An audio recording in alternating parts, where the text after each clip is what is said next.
In this video, we're going to talk about equations that involve complex numbers, and I'll also talk a little bit about powers of I.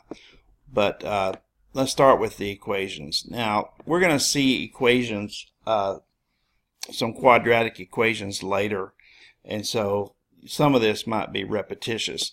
But let me just show you, if you have x squared equals negative 64, then to solve this, you have to take the square root of both sides.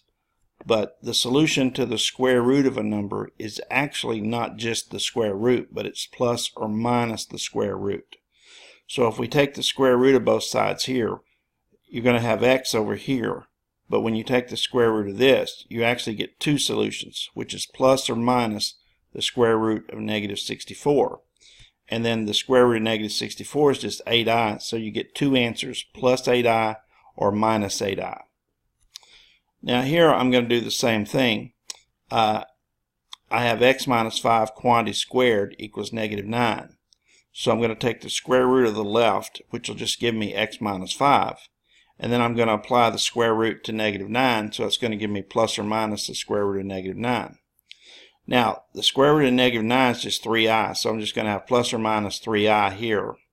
And then I'm just going to add the 5 to this side, so I'll get 5 plus or minus 3i. So you have two answers here, 5 plus 3i and 5 minus 3i. Okay, now this one's a little bit tricky, but let me show you how this works. So here I've got a positive number, so I don't have to worry about the I yet.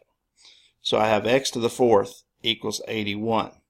So if I take the square root of x to the fourth, I get x squared. But if I apply the square root to 81, I have to get plus or minus the square root of 81. Well, so that means what's the positive square root of 81? That'd be 9. So I'd have x squared equals 9. And then, but I'd also have x squared equal the negative square root of 81, which would be negative 9. So now if I solve this equation, x squared equals 9, I know x would equal plus or minus the square root of 9, which would be plus or minus 3.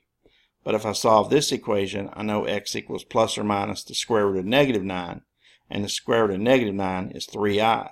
So for this one, x would equal plus or minus 3i. So actually you have four solutions here, plus 3, minus 3, plus 3i, and minus 3i. Okay, so we'll see some more of that later. All right, now for powers of I can show you the powers of I through the fourth power of I pretty easily. We know that I to the first is just I, which is square root of negative 1. And we also know that if we square I, we get negative 1. Now, I can easily show you that if you want I cubed, then basically to get I cubed, you can think of that as I squared times I. And then we know that I squared is negative 1, so that's just negative 1 times I.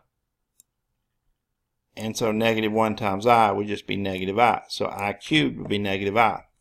Now I to the fourth is pretty easy, because I to the fourth, to get I to the fourth, you just take I squared and square it. And since I squared is negative 1, then if you square it, you square negative 1, you just get 1. So since I to the fourth equals I squared squared, and I squared squared equals negative 1 squared, which is 1, then I to the fourth must equal 1. Now, if you kept going, it would just start the cycle over again. I to the fifth would equal square root of negative 1, I to the sixth would equal negative 1, I to the seventh would equal negative I, and then I to the eighth would equal 1. Well, it turns out that if you raise I to any power that's a multiple of 4, you're always going to get 1. So what we can do here, so if I have I raised to the 44, then I can think of that as I to the fourth to the 11th power. And we know that I to the fourth is 1, and 1 to the 11th power is 1. Now that was easy because 44 is divisible by 4. But what if it's a number not divisible by 4? What about I to the 47th? Well, I can write I to the 47th as I to the 44th times I cubed. And then we know I to the 44th power is 1, and we know I cubed is negative I. So 1 times negative I would simply be negative I. And you could do other powers of I in a similar fashion. The next video I'm going to talk about solving quadratic equations by factoring.